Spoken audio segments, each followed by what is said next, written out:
श्री स्वामी समर्थ 14 जानेवारी 2026ला आहे मकर संक्रांत.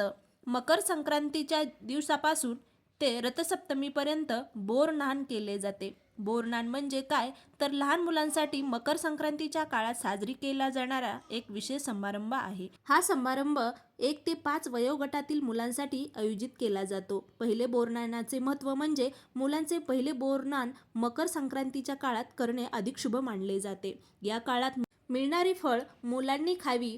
तसेच शास्त्राप्रमाणे बघितलं तर या कालावधीत वातावरणात अनेक बदल होत असतात. लहान मुलांना या बदलत्या ऋतूचा बाधा होऊ नये म्हणून देखील बोरनान केले जाते.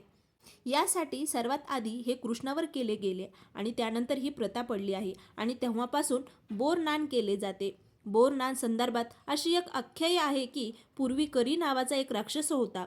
त्या करी राक्षसाची वाईट दृष्टी आणि वाईट विचार मुलांवरती पडू नये. मूल जन्माला आल्यानंतर येणाऱ्या पहिल्या संक्रांतीला किंवा मूल 5 वर्षाचं होईपर्यंत येणाऱ्या प्रत्येक संक्रांतीला लहान मुलांचं बोरनान घातलं जातं. बोरनान करत असताना लागणारं साहित्य म्हणजे बोर, उसाचे तुकडे, भुईमुगाच्या शेंगा, चुरमुरे, गोड लाडू, तिळगुळ, बिस्किट किंवा चॉकलेट्स या प्रकारे साहित्य घेतात. लहान मुलांना काळ्या रंगाचे कपडे घालावेत. संक्रांतीला काळा रंग शुभ मानला जातो. मुलांसाठी विशेषतः हलव्याचे दागिने, साखरेपासून बनवलेले पांढरे दागिने आणावेत.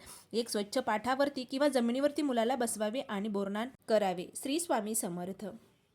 जय जय स्वामी समर्थ.